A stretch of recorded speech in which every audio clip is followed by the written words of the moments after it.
projeto do Einstein, onde a gente vai disponibilizar até o fim do ano encontros semanais de várias especialidades, e cada encontro é um professor, como agora a gente tem o Dr. Luciano, ministrando sobre temas variados, assuntos variados, e que são de extremo interesse na rotina de vocês, tá? Eu acho que todo mundo tem meu contato. Quem não tiver, depois pode chamar o Dr. Ricardo ou o Dr. Luciano, que eles me passam o contato de vocês, a gente conversa. E qualquer dúvida que vocês tiverem, eu estou à disposição, tá? Dr. Luciano, muito obrigada pela aula de hoje. Dr. Ricardo, também quero agradecer por se disponibilizar, por se oferecer a estar presente com a gente também, dentro desse projeto do Einstein, que é um projeto especial para a gente, ministrando esses temas, essas aulas referente à neurocirurgia. Muito obrigada, viu? Bom, eu que te agradeço. Acho que vocês conseguem me ver aqui, só das boas-vindas. Vocês estão me vendo, né? Sim. Eu sou marinheiro de primeira viagem aqui no Zoom. Eu já assisti algumas aulas por aqui, mas é a primeira que eu apresento, então, desculpe qualquer falha técnica. Para mim é um prazer também, só me apresentar. Meu nome é Luciano Furlanetti. Eu sou neurocirurgião, formei aqui em Ribeirão, faculdade aqui e residência. Passei os últimos anos fora do país, trabalhando, fazendo pesquisa, e voltei recentemente a Ribeirão Preto, completando agora quase 3 meses, e integro o grupo de neurocirurgia, né, no Centro Integrado de Neurocirurgia, junto com o Ricardo Oliveira, o meu Bolosa, o Vinícius, o Marcelo Lopon e o doutor Assirati.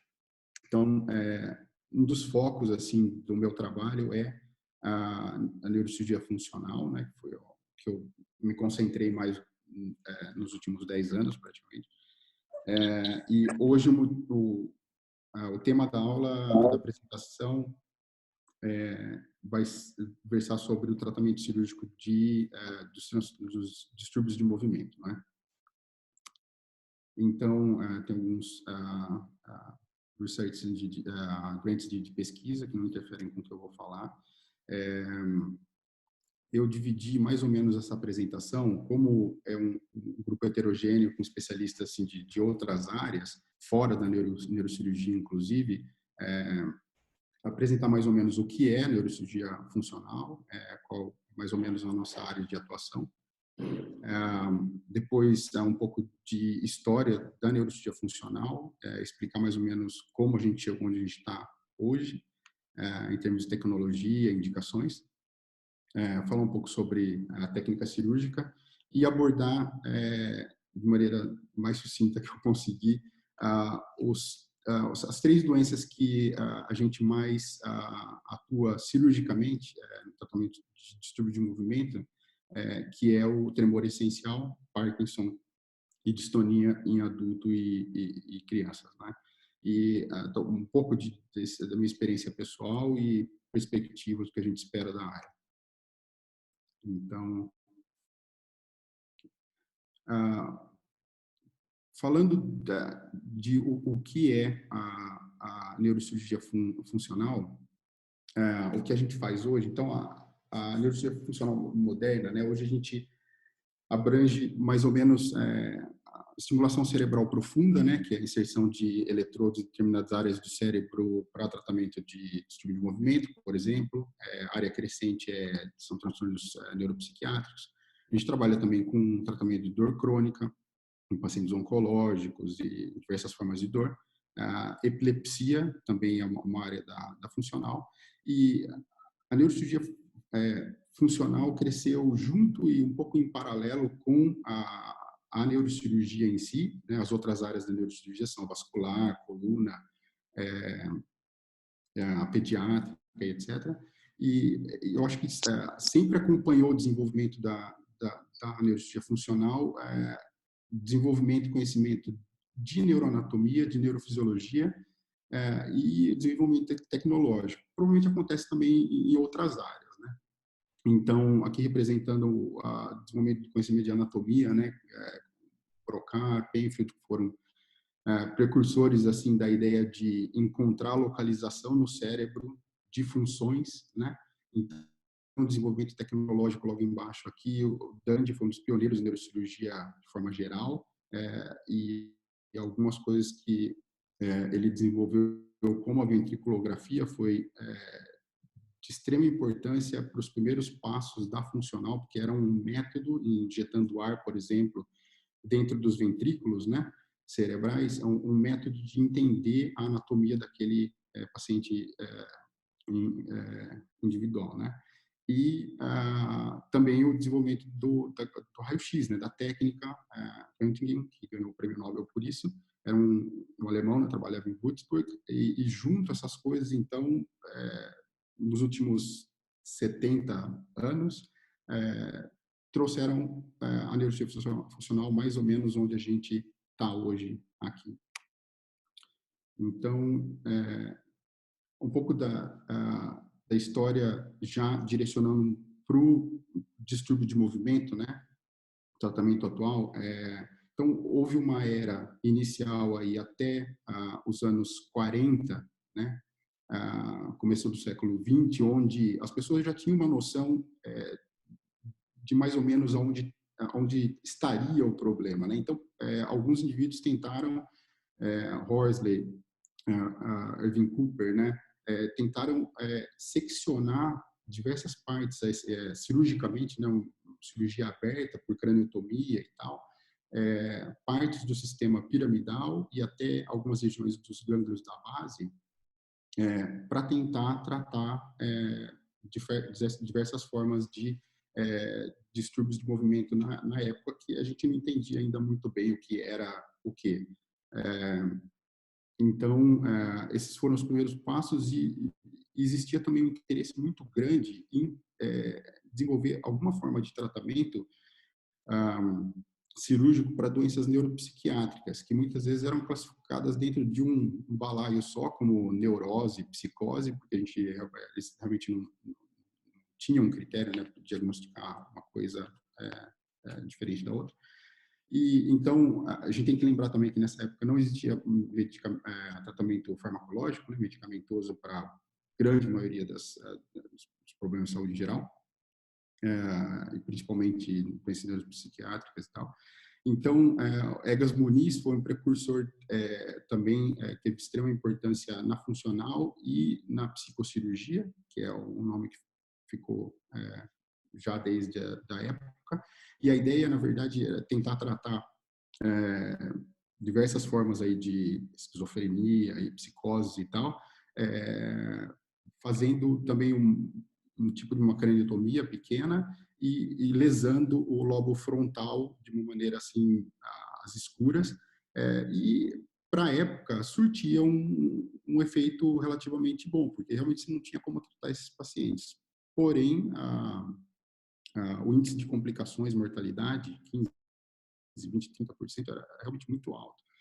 E isso levou, principalmente aí, dois americanos, um neurologista, né, o Weiss e o Spiegel, que era um neurocirurgião, vendo essa técnica, tinham sentido em fazer isso, e eles tiveram a ideia de a gente tem que tentar minimizar a morbidade e mortalidade desse procedimento, e trabalharam o desenvolvimento de um sistema estereotáxico que foi, não foi o primeiro estereotáxico a ser desenvolvido, mas foi o primeiro a ser utilizado em humano para tratamento de doença neuropsiquiátrica, não distúrbio de movimento. Isso é uma coisa interessante.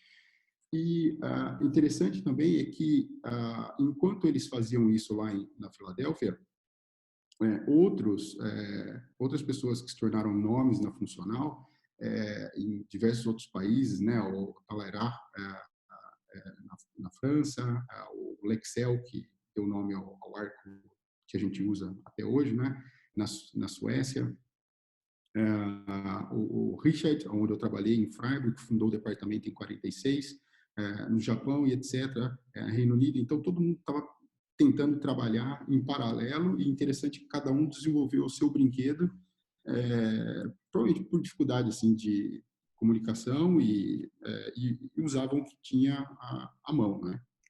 Mas com o mesmo objetivo.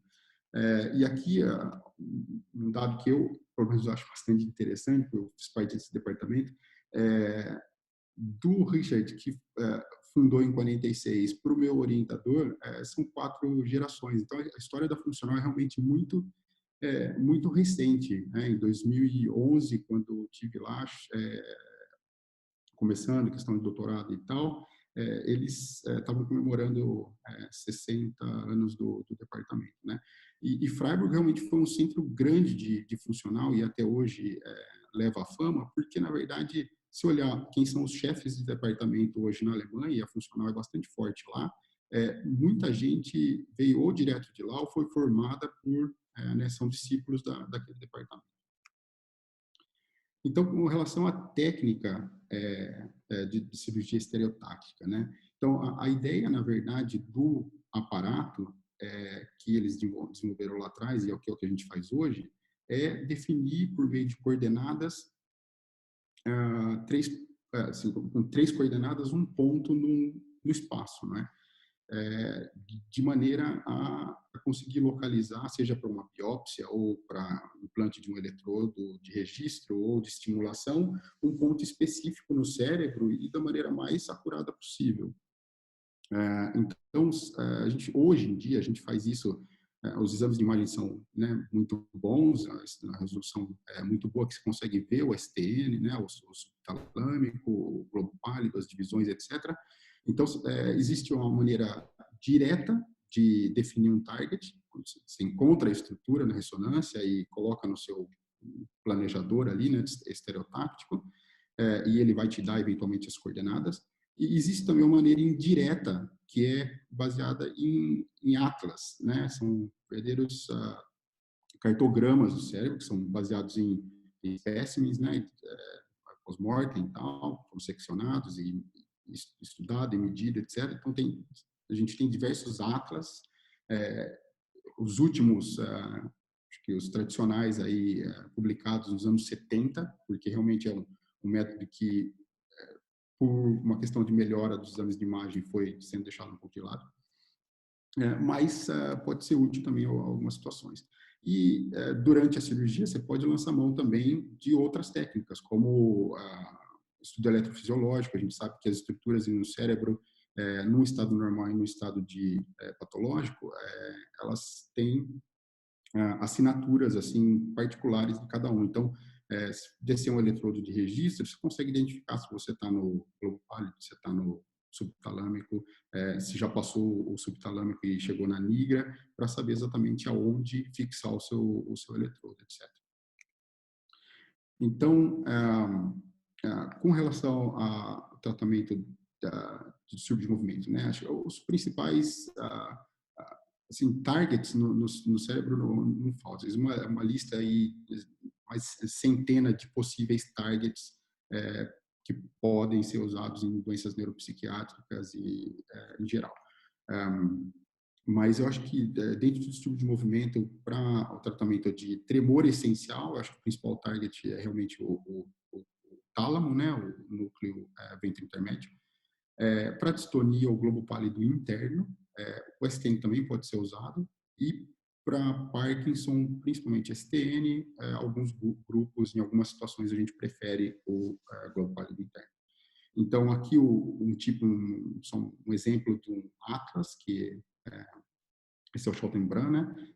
Aqui você tem, então, divisões de 1 centímetro e tal, então você saberia aqui mais ou menos que o GPI vai estar a uma distância X da linha média. Muito bem. E mais recentemente, acho que na última década, houve um desenvolvimento de técnicas de imagem muito grande, e hoje a gente consegue, inclusive, usar tractografia, né, tentar entender esses streamlines e usar não só núcleo, mas fibra como target em algumas situações. Então, esse foi um estudo bastante simples que a gente fez com os pacientes do King's, onde eu trabalhei. Então, a gente revisou aí 10 anos de neurocirurgia, né, de pacientes de Parkinson submetido ou a implantação de eletrodo subtalâmico ou no globo pálido, e tentou comparar se havia alguma diferença entre coordenadas baseadas em atlas e coordenadas que a gente definia quando colocava o nosso target direto, né, na ressonância. Então, foram 139 pacientes, né, de 150 ST, 105 STNs e 34 de GPR. E a gente chegou à conclusão que realmente tinha uma diferença estatística significativa, né, em todas as coordenadas aqui para STN, e em questão do globo pálido também uma diferença de 2 milímetros em algumas das coordenadas. Aí você vai pensar, 2 milímetros não é nada. Realmente, depende do ponto de referência, né? Você pensar que o núcleo subtalâmico mede no maior comprimento 0,8, 0,9 centímetros, certo? 8, 9 milímetros. E 4 e 5 milímetros nas outras dimensões, 2 milímetros é suficiente para você não estar dentro do STN, estar na cápsula interna, e você não vai ter o efeito realmente desejado e bastante efeito colateral. Então, precisão em neurologia funcional e estereotaxia é realmente fundamental. Aqui só uma palavra sobre o microrregistro, né?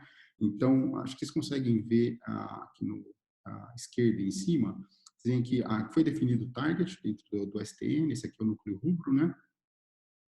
Então, definido o target no sistema de planejamento, a gente ainda pode usar eletrodos de microrregistro e tentar definir se a profundidade e tal, etc. Tentar refinar o targeting, na verdade. E esse é um setup, na verdade, isso aqui foi em Jerusalém, uma visita que eu fiz para conhecer esse sistema, que já te dava até o power spectrum, né, de oscilação que é compatível com o STN, que é a banda beta, né, que a gente conhece. Isso foi eventualmente comercializado por uma empresa. Esse é o setup que a gente tinha em Freiburg. Logo que eu cheguei, vocês veem que a ressonância não tinha uma qualidade muito boa. E no King's a gente fez um outro estudo simples, até que a gente queria, na verdade, comparar e ver qual que é o impacto de trazer a imagem, né, uma tomografia móvel para dentro do centro cirúrgico e ver quanto que isso impactava no workflow, né, na desenvoltura da cirurgia e analisando custos e etc. E tal. Então, basicamente, o que acontece para conseguir a imagem estereotáxica, né, para conseguir as coordenadas que você precisa para implantar um eletrodo, seja, o paciente precisa ser colocado esse frame, né, que é o arco estereotáxico, certo? Então, ou você faz uma ressonância com o arco no dia da cirurgia, e aí você vai conseguir, porque vai ser uma ressonância, né, um exame estereotáxico, ou você faz uma ressonância normal, convencional, tal, volumétrica, e no dia da cirurgia se faz uma tomografia estereotáxica com o arco e funde esses exames nesses sistemas de planejamento para encontrar o target. Então, basicamente, o que a gente fez foi isso, comparar um antigo método, que ainda é realizado em muitos lugares, quando você não tem disponível o exame intraoperatório, com a possibilidade de ter o exame intraoperatório.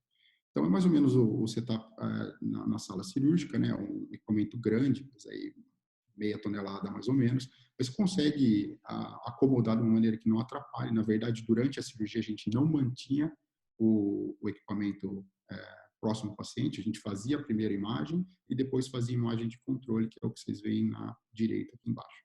Já, né, o planejamento e o eletrodo na posição sobreposta. Então, chegou à conclusão ali que, introduzindo esse sistema de imagem intraoperatória, o tempo cirúrgico reduzia drasticamente. Obviamente, o tempo de ocupação da sala cirúrgica diminuía bastante significativamente, né?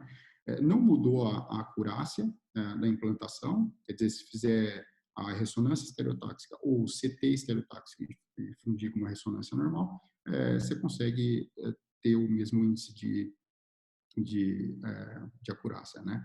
A gente fez outros estudos interessantes aí, vendo que, na verdade, se diminuir a quantidade de CT pós-operatória, etc., e diminuir a exposição do paciente à radiação ionizante, que é uma preocupação crescente, principalmente paciente pediátrico, né? A gente evita o máximo que puder de radiação ionizante. Aqui, junto nessa análise, nós fizemos uma revisão da literatura dos últimos 15 anos, né, de grupos que vinham usando imagem intraoperatória em DBS. É interessante notar, bastante informação aqui, mas eu acho que queria que vocês prestassem atenção, a linha preta, ela mostra o desenvolvimento global das técnicas, levando, seja de imagem ou técnica cirúrgica, a uma melhora da acurácia da técnica estereotáxica, né? Então, você vê que em 2004, a média dos trabalhos que a gente olhou, mesmo usando imagem intraoperatória, eles tinham um erro aí médio de 2,75 milímetros, e isso veio para torno de 1 milímetro, que é o que a gente tem hoje, né? Então, é uma técnica bastante precisa. Então, implantado o eletrodo, existe a fase de programação, né? Então, a gente pode, isso no consultório, a bateria fica totalmente implantada, como se fosse um marca-passo cardíaco, né? E você tem possibilidade de trabalhar com amplitude, com comprimento de onda, né? O pulse width, eu não lembro como chama isso em português, desculpa. E a frequência, de maneira a ajustar o melhor parâmetro para aquele indivíduo, né? Então, existe no mercado diversos tipos de eletrodo, tipos de bateria de geradores, todos têm vantagens e desvantagens, é uma questão de conhecer o equipamento e saber qual se adequa melhor a cada paciente, é uma questão de custo, na verdade, eles são bastante similares, assim. E com relação ao mecanismo de ação, né, como funciona a DBS, apesar de a gente estar trabalhando com isso já desde, né, do final dos anos 80, da maneira que a gente trabalha hoje, não é totalmente esclarecido o real mecanismo de ação. A gente sabe que tem um efeito local no corpo celular, provavelmente inibitório. Existe um efeito nas fibras aferentes e eferentes naquela região, e isso vai impactar a distância. Então, todo o circuito, mas não só na região que está recebendo efetivamente a eletricidade ali. Então, esse pós-operatório e a fase de programação do equipamento é bastante importante e demanda um pouco de experiência para conseguir resultados ótimos, né?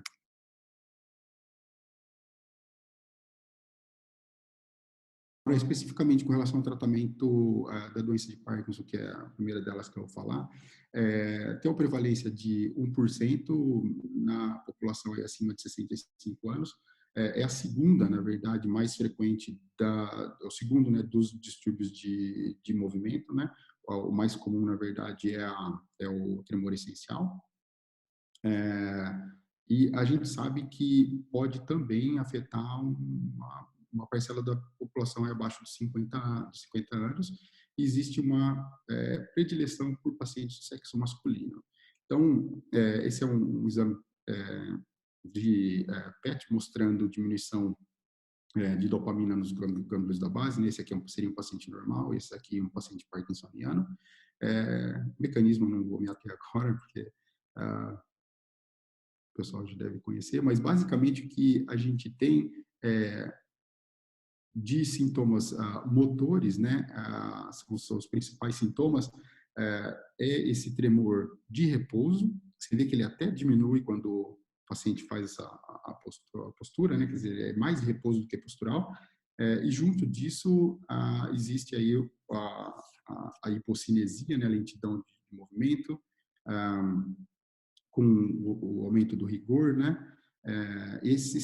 Tem também, né, a questão de instabilidade da marcha, etc. Esses são os principais sintomas motores, mas a gente sabe que muito antes já começam os sintomas não motores, né? Inclusive a diminuição de olfato, alteração aí de hábito intestinal e etc., que podem ser alguns indicadores da doença. Então, o tratamento, eu acho, de novo, que é interessante, tento trazer um pouco da história para a gente entender o porquê que a gente faz assim hoje. Então, se observar que antes do advento da levodopa, na década de 60, as pessoas já vinham fazendo, né, ou cirurgia aberta ou já cirurgia estereotáxica, tentando, né, métodos ablativos para ou de palidotomia ou de talamotomia para tentar tratar tremor e outros aspectos da doença de Parkinson. E eles, para a época, tinham um resultado bastante bom. A gente tem que dar uma palmatória. E o que acontece na década de 60, esse foi o paper primeiro que falou sobre o uso da levodopa no tratamento da doença de Parkinson. Vocês observam essa figura, esse gráfico interessante do grupo do professor Guiot, que era um neurocirurgião em Paris, né? E ele mostra que logo depois do advento da levodopa houve uma queda absurda do número de procedimentos cirúrgicos do tratamento da doença, mas nesse paper o Coetzee, ele já chamava atenção sobre os efeitos adversos do uso crônico da levodopa, que são as discinesias, etc. Então, por volta de 6, 7, 8 anos aí do início do uso, nesse gráfico mesmo, você vê aqui no fim que as indicações de cirurgia voltaram.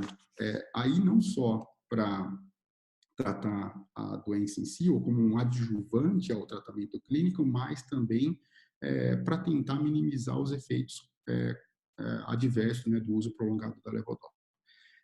Então, pessoas importantes, Laitinen, né, que era um sueco do grupo do Lexel, ele passou a usar técnicas que já eram feitas no departamento, né, de palidotomia. Aí esse grupo francês importantíssimo na história da funcional, o Benabid, vivo, encontrei ele no passado, na verdade, eles descreveram o primeiro uso da estimulação cerebral profunda, ou talamotomia combinada aqui, né, para tratamento da doença de Parkinson. E logo, poucos anos depois, o mesmo grupo descreveu o uso de DBS, né, nos primeiros pacientes implantados com eletrodo subtalâmico para tratamento da doença. De lá para cá, eu acho que esse slide resume bem o estágio que nós estamos, que é assim, não tem mais discussão sobre a eficácia e o papel da estimulação cerebral profunda no tratamento desses pacientes, né? Então, já em 2006, o Deutschler, que é um alemão de Kiev, né? Os alemães fizeram um trabalho muito bom de se reunir com os franceses, principalmente, e todos esses últimos trials, os mais importantes realmente vieram, ou pelo menos os primeiros aí nos anos 2000, desse tipo de colaboração. Então, mostrando aqui que o DBS mais o Best Medical Treatment, né, era melhor que a medicação sozinha, em vários aspectos, né. E aí depois, mesmo grupo, eles compararam a estimulação do pálido com o STN e chegaram à conclusão que, na verdade, em termos de eficácia, os dois são bastante parecidos. O que acontece é que o STN tem algumas vantagens, você consegue reduzir um pouco mais a dose, né, é equivalente de levodopa. Por outro lado, tem algumas precauções que tem que ter, paciente idoso, ou paciente que tem antecedente de doença psiquiátrica e tal. Então, mas os dois são efetivamente bons targets, né? E o último trabalho aqui de 2012, desses mais importantes que eu selecionei, mostrando que, na verdade, a indicação não se restringe a pacientes já no estágio avançado da doença, pacientes que começam a apresentar ali já os primeiros sintomas de complicações motoras, né, seja pelo uso do tratamento, né, DOPA e agonistas, esses pacientes podem sim se beneficiar do tratamento cirúrgico, né, coadjuvante, né, adjuvante ao tratamento clínico, reabilitação e etc. Também aqui não só melhora motora, mas melhora assim, funcional e social, de estigma e etc. Né? Então tem um impacto muito grande na qualidade de vida desses pacientes. Então, um sumário de partes, eu acho que vocês concentrassem nessa figura aqui. O que acontece basicamente, a cirurgia faz, a gente sabe que o paciente toma levodopa num estágio, né, antes da cirurgia. Então, existe um pico de droga no plasma, e nesse pico de droga o paciente é móvel, né, muitas vezes independente, eles preferem estar aqui em cima, mas com discinesia, né, com essa hipermobilidade. Então, para quem vê, às vezes incomoda, mas o paciente normalmente tá bem. Ele prefere estar aqui do que estar aqui embaixo, né? Porque quando esse nível plasmático cai, se o paciente estiver caminhando, cruzando uma rua, supermercado ou qualquer coisa, ele vai literalmente travar e precisar de ajuda. Então, essas oscilações são catastróficas no dia a dia, né? E o que a cirurgia faz, a gente consegue mostrar que esses picos diminuem. A gente tenta manter o paciente o mais dentro possível dessas linhas, né? Nem hiper e nem hipo móvel.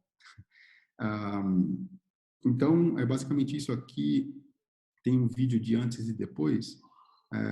Você vê a mudança é drástica, né? Quem nunca viu, na verdade, depois de anos fazendo isso, quando a gente faz cirurgia com o paciente acordado, é impressionante de ver como às vezes só de inserir o eletrodo, mesmo antes de ligar, de fazer qualquer teste de estimulação, já acontece uma melhora, né? Muito bem. Então, agora, com relação ao tremor essencial, como eu disse, dos distúrbios de movimento o mais comum. Existe normalmente uma história familiar, não de primeiro grau, mas normalmente tem uma história familiar. Não há predileção por gênero, né? E resumindo esse quadro todo aqui, acho que o principal é que o tremor essencial ele normalmente está ligado à execução de uma tarefa, né? Então, seja escrever, barbear, coisas desse tipo. Então, não é uma doença que ameaça a vida, né? Você pode dizer, o Parkinson mais avançado pode ser mais problemático, assim, né? O paciente acaba ficando acamado e tal. Isso não acontece com um tremor essencial, mas eu vou mostrar um outro vídeo, vocês vão ver que é extremamente debilitante. Então, pacientes, às vezes até em idade produtiva, o paciente não consegue trabalhar e precisa de ajuda para tarefas simples dentro de casa, como se alimentar e etc. Então, aqui vocês veem o vídeo, mal consegue escrever o nome, né? Esse paciente já havia sido operado, mas o estimulador está desligado. Enfim.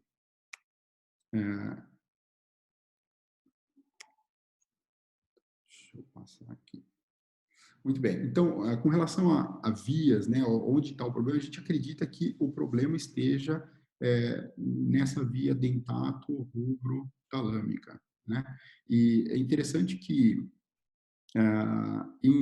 hoje, com essas técnicas de tractografia, imagem, etc., você consegue delimitar, né, essa via, né? Aqui, na verdade, ele mostra o trato piramidal todo, e a gente sabe que o dentato rubro-talâmico, ele está passando por aqui e emitindo fibras ali para o núcleo rubro e eferentes, né, para cima lá no tálamo. E outro adendo aqui importante, que não está acostumado com isso, a tractografia tem essa limitação de não enxergar as fibras que cruzam, né? Esse trato, na verdade, ele é cruzado aqui, ele não é assim. Então, sabendo usar as ferramentas, elas podem ser bastante úteis no planejamento e execução desse tipo de cirurgia e ajudar realmente no outcome, né? Então, com relação ao diagnóstico, como sempre, né, a história, a gente sabe que a tremor essencial normalmente responde a álcool, que pode ajudar no diagnóstico, né, na história ali e tal, os pacientes contam isso, a gente vê isso. História de medicamentosa, etc., para excluir outros tipos de tremor, e o laboratório e tal, etc., para realmente fazer um diagnóstico diferencial. O PET-SPECT, hoje em dia, tem um papel importante na diferenciação, muitas vezes é difícil de diferenciar Parkinson ou síndromes parkinsonianas de tremor essencial. Então, aqui mais ou menos uma tabela que resume a diferença, o que distingue um e outro tipo de tremor, né? Eu acho que o importante aqui é que, normalmente, Parkinson, né, está associado a outros sinais, a hipocinesia, problema de marcha, o rigor, né, e tremor essencial, mas isso tudo aqui não é 100%, né? A gente tem, ainda hoje, bastante dificuldade, às vezes, de fazer diagnóstico diferencial. Se tiver neurologista ou geriatra, me ouvindo, vocês devem concordar. Então, a resposta ao álcool é bastante comum, né, no tremor essencial. Por outro lado, a resposta à levodopa às vezes ajuda bastante a fazer diagnóstico de síndrome parkinsoniana, né? E os exames de imagem, como eu disse. Eu coloquei um asterisco aqui da escrita. A escrita pode ajudar. Como vocês viram, no Parkinson a gente tem aquela micrografia, né? O paciente consegue executar, mas é aquela escrita pequenininha e tal, tipicamente, e o tremor essencial ele realmente tem uma dificuldade de executar o movimento e às vezes impossível de assinar o próprio nome. Então, tratamento cirúrgico, como eu havia falado, já usando técnicas estereotácticas, né? Nos anos 50, Irving Cooper tem uma história interessante. Ele fazia primeiro ele fazia lesão do GPI, né? Do globo pálido, e um desses pacientes aconteceu aí um problema, uma intercorrência. O paciente teve um AVC de coroideia anterior, um infarto talâmico, e melhorou bastante do tremor. E a partir desse momento eles atentaram para o fato do tálamo poder estar bastante relacionado à fisiopatologia do tremor, e a partir disso ele passou a fazer lesões não só no globo pálido, mas se o paciente recorria, ele acabava fazendo lesão talâmica também. E também importante citar o Hasler, um patologista que trabalhava no Max Planck em Frankfurt, dedicou a vida a entender o tálamo. E ele tinha cooperação com Freiburg, escreveram livros e tal junto, então ele deu muito suporte para que Freiburg desenvolvesse tudo aquilo, né, de as talamotomias, etc. Eles já faziam um microregistro, né, nessa época para identificar o local onde fazer a lesão, né, o procedimento ablativo. Então tem uma importância muito grande na história do tratamento do tremor essencial. E nas eras mais atuais aqui, de novo, o grupo do professor Benabid, de Grenoble, que publicou os primeiros artigos usando a estimulação, né, talâmica, eletrodos, sistemas totalmente implantáveis, e a partir disso, alguns grupos compararam aí talamotomia com a estimulação, e eles viram, na verdade, que os dois são efetivos. O que acontece é que, a longo prazo, esses pacientes são difíceis de tratar, o tremor acaba recorrendo, apesar de uma melhora bastante importante inicial, de 80%, 90%, e a estimulação te permite fazer ajustes a longo prazo, né? Hoje, com eletrodos mais longos, tal, a gente consegue estimular diversos pontos dessa cadeia usando o mesmo eletrodo, para tentar driblar a recorrência de tremor debilitante. E interessante que, recentemente, em 2017, o FDA aprovou um método ablativo usando um ultrassom, né, o high focus ultrasound, eles chamam, que é basicamente, o paciente, nós coloca o arco estereotático, né, o frame, isso é um capacete, e você tem aqui milhares, milhões, não sei exatamente, vou falar, fontes de ultrassom, e você consegue localizar num determinado ponto. Normalmente o target é o mesmo que a gente usaria para as outras modalidades aí de cirurgia, né? Tanto os outros métodos ablativos, radiofrequência ou para estimulação. E você consegue acompanhar em tempo real na ressonância a lesão, o paciente acordado, né? E você vê que o resultado é parecido com o que a gente tem, é um procedimento ablativo não invasivo. Um problema disso, eu acompanhei alguns casos, o procedimento acaba sendo muito doloroso, porque o calor produzido por essas fontes de ultrassom é insuportável, de modo que vocês veem esses fios e cabos de soro e tal, etc., nos equipos aqui, isso, na verdade, é água gelada para resfriar o capacete durante o procedimento, senão o paciente não aguenta ficar com um negócio por 3, 4 horas, que é o que dura. Hoje, em vários centros da Europa e Estados Unidos, as pessoas têm feito isso de maneira ambulatorial. O paciente chega de manhã em jejum, faz a cirurgia e vai embora para casa à tarde. Então, é dramático o impacto da cirurgia na vida dessas pessoas. É uma coisa que a gente tem que ficar atento, porque muitos desses pacientes, eles não são diagnosticados, né? Porque o diagnóstico, às vezes, é difícil, ou porque outros colegas não estão sabendo desse tipo de tratamento, etc. Então, que realmente tem que, muitas vezes, acaba fazendo uma busca ativa e tal, e divulgar que isso existe há 33 anos, agora, do jeito que é feito, e realmente pode fazer a diferença na vida de uma pessoa, né?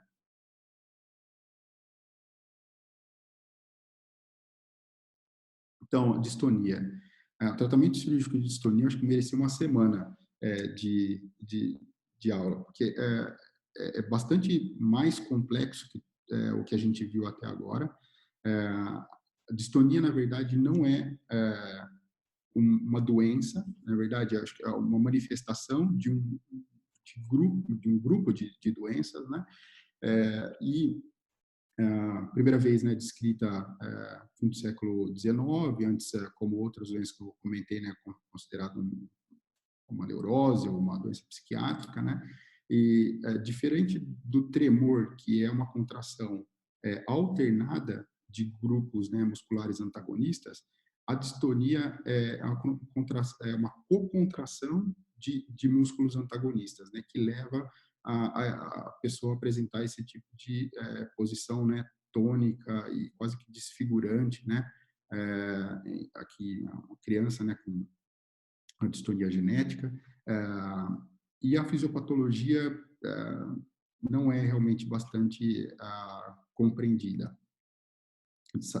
Aprendeu muita coisa nesses anos, mas a gente realmente não entende por completo. Então, a prevalência, como eu disse, é a terceira causa mais comum, já passa a ser uma doença mais rara, né? 250 mil casos nos Estados Unidos, não sei estatística do Brasil para falar, mas realmente é uma doença um pouco mais rara. A predileção é um pouco maior para pessoas do sexo feminino. A gente acredita que formas de distonia focais, né, elas sejam talvez mais prevalentes, mas também por subnotificação e diagnóstico é difícil de dizer. Então, o diagnóstico daquele tipo específico de distonias, desculpe o slide, primeiro ele é descritivo e realmente tem que ser por um grupo que trabalha mais com isso, porque são pacientes mais complicados, inclusive de fazer diagnóstico.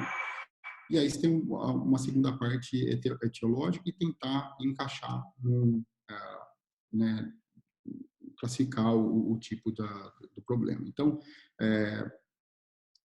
de formas gerais, assim, linhas gerais, a gente chamava de distonia primária até recentemente, formas de distonia que apresentavam esse tipo de distúrbio de movimento de forma isolada, né? Essa classificação esse tipo de nomenclatura já não é mais usada, né? Então, a classificação passou a ser um pouco mais organizada, mais complexa ao mesmo tempo, porque o problema é complexo. Então, na infância, as formas generalizadas, né, começam em um membro, normalmente membro inferior, e depois passa para um membro superior, se tornam generalizadas, tem formas mistas, e tem as formas mais focais e segmentadas, né? Então, faz parte do processo de diagnóstico, de novo, né? Clínica, história, exame físico, tal, imagem. Laboratório pode ser bastante importante, tipo de doença, né? Algumas doenças sistêmicas e tal, de metabolismo, que podem apresentar com algumas formas de distonia, então não pode deixar passar. Sempre realiza um trial com levodopa, porque tem algumas formas, né, de White 5, né, que responde bem, então normalmente acaba sendo o tratamento, e avaliação genética em alguns casos. A avaliação genética, não sei exatamente a realidade do Brasil no momento para falar, mas nos centros fora, eu acho que de White 1, né, que é dessas formas a mais comum, vem sendo testado também para aconselhamento e tal, de White 5, mais dentro de trabalhos, e existe uma tendência a fazer sequenciamento de genoma, exoma, para entender melhor e tal as formas, mas não é a realidade. Então, para ter uma ideia, existem aí 29, pelo menos, formas genéticas, né, gênicas de distonia, e uma infinidade de outros tipos, que não vem ao caso agora a gente entrar em detalhe. Mas acho que vale a pena um pouco de atenção no de White 1, que é a principal forma genética que a gente acaba tratando cirurgicamente, simplesmente porque responde muito bem. Então, é um tipo de distonia que aparece normalmente na infância, né? É o que eu falei, começa normalmente no membro inferior e aí ao longo de 1, 2, 3 anos acaba se tornando generalizada e totalmente incapacitante, né? Responde mal a tratamento clínico e tal, como passa a ser uma distonia generalizada, você não consegue às vezes nem com botox, né? Então, tem uma resposta absurda à estimulação cerebral profunda no globo pálido interno, né? Então, tratamento conservador, de maneira geral, existem as formas não medicamentosas, medicamentosas, a toxina botulínica, que tem um papel mais importante nas distonias focais, segmentares, né?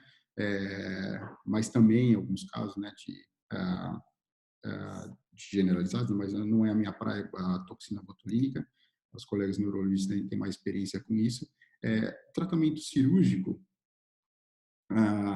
já no século XVII tentava-se alguma forma de tratamento seccionando músculos cervicais, etc. E tal.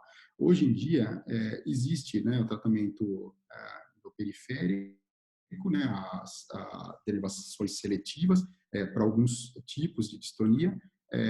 Vou fazer uma ressalva sobre o baclofeno intratecal e central, a palidotomia e a estimulação cerebral profunda. Muito bem. Então, o baclofeno, na verdade, não é FDA approved para tratamento de distonia, né? O baclofeno ele tem uma resposta, tem uma ação melhor no componente despasticidade, né? Então, usar baclofeno intratecal para tratamento de distonia provavelmente acaba até piorando a situação em alguns casos, porque você pode levar um tipo de hipotonia, fraqueza e tal, que era o que ainda sustentava o paciente, e você acaba piorando o quadro clínico todo, né? Agora, se tiver um componente de espasticidade maior, pode realmente haver indicação em casos muito selecionados. A estimulação cerebral profunda, então, como eu falei, o principal target é o GPI, né, o globo pálido interno. O STN pode ser usado em algumas situações, e tem evidência já de alguns anos, né, aprovação da FDA desde 2003, e a gente sabe que os pacientes que têm melhor resposta são já os pacientes que não têm muito tempo de duração de doença, pacientes mais jovens, alguns tipos genéticos, como o DYT1, que eu falei, e que não têm anormalidades já musculoesqueléticas fixas, né? Então, a resposta ao tratamento cirúrgico, né, aqui falando de DBS em si, a gente sabe que é muito boa em DYT1, DYT6 responde, alguns casos menos, a média não é ruim, né? E outras formas aqui, varia esse gráfico, sumariza mais ou menos, aí resume até em nível de evidência, né, que o DYT1, algumas formas não DYT1 e o GPI realmente tem um nível de evidência muito forte no tratamento desses pacientes, e recentemente a gente tem visto melhora de técnica de processamento de imagem e refinamento do target com base em conectoma e etc. e tal. Então, aqui, só um vídeo para ter uma ideia do que é o tratamento. Essa é uma criança com a distonia genética, né?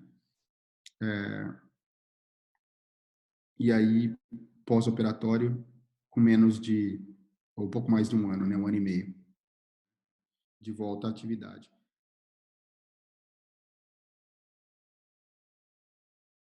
Muito bem. Então, perspectivas, a gente vê uma necessidade, né, de envolvimento de tecnologia nessa área. Realmente não dá para continuar fazendo o que se fazia 60 anos atrás. Então, a tecnologia tem um impacto brutal no desenvolvimento e na qualidade do tratamento. E a gente vê nos últimos anos um aumento bastante importante do número de publicações na direção não só de estimulação cerebral profunda, não só de distúrbio de movimento, mas envolvendo outras doenças neuropsiquiátricas, né? A gente sabe que para transtorno obsessivo compulsivo já tem aprovação da FDA, é uma coisa que ainda engatinha mesmo fora, mas que a gente sabe que pode também ter um impacto bastante expressivo na qualidade de vida das pessoas. Então, para concluir, se o tratamento de transtornos, né, de distúrbios do movimento deve ser feito realmente em grupo, né, tentar basear o máximo possível em dados de literatura, para a gente oferecer o melhor que a gente puder, e de uma forma individualizada, personalizada para cada paciente, né? Com isso, eu gostaria de agradecer as pessoas com quem eu trabalhei nos últimos anos e a vocês pela atenção. Fico aberto a perguntas. Muito obrigado.